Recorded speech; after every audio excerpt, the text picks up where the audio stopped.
Well, there was one company that didn't believe that video games were dead, and that was Nintendo.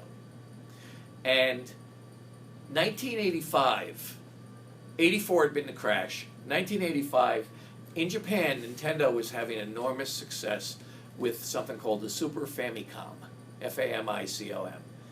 They were going crazy in Japan, making a fortune on it. They had taken Mario from Donkey Kong and put him into his own game called Super Mario Brothers, and they were making money hand over fist, and they came to the US and they asked Atari if Atari wanted to sell the Super Famicom in the US. And Atari said, not a chance, no way. Little mistake there. So they said, all right, we'll do it ourselves. And they went to Toys R Us and Walmart and said, would you carry a video game system? And they said, are you out of your mind? So what they did was they repackaged the Famicom to make it look more like a toy. And they did that by putting Robbie the Robot in the box with the game console. Robbie the Robot was this thing that attached to the console and did very rudimentary, silly things with games.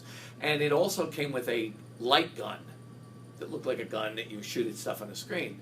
So they called it the Nintendo Entertainment System to distance it from a video game console. So they went back to Toys R Us and said, we have this Nintendo Entertainment System. It has a gun, it has a robot, also has a video game console. So what do you think? And Toys R Us said, we don't want it. And they were really persistent. And they said, you know what? They said, here's the deal. You can put it in our store this Christmas, but every unit you don't sell, we're giving back to you. So if you want to do it completely 100% consignment, you put it in the store, doesn't sell, give it back. We're not taking any risk on this product.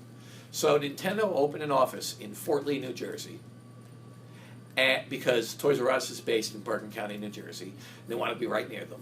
And Christmas of 1985, they test marketed it in the New York area, the Nintendo Entertainment System. And it sold like crazy.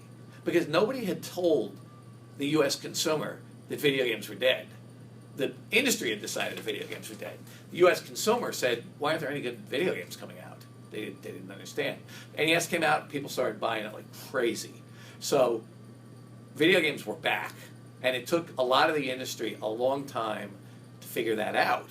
But if you talk to Toys R Us, they were selling the NES like crazy. So in January, they started carrying it nationwide, and it just took off. It was a very important thing about the NES, and the industry learned.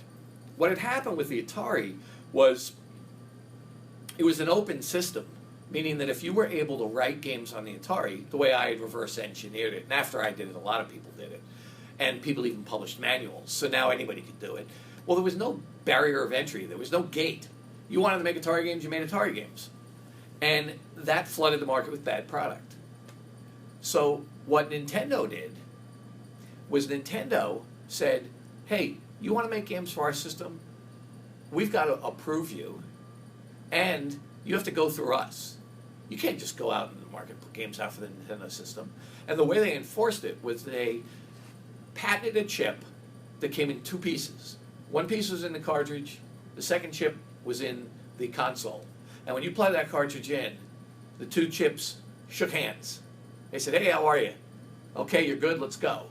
If you didn't have those chips, the cartridge wouldn't run because there would be no handshake. And they patented that technology and they put it in. So they said, yes, third-party people can make games for our system, but they can only do it under our set of rules, and they can only do it if we approve the games. And they ran it with an iron fist at the time because they didn't want to see the crash that happened in the Atari business.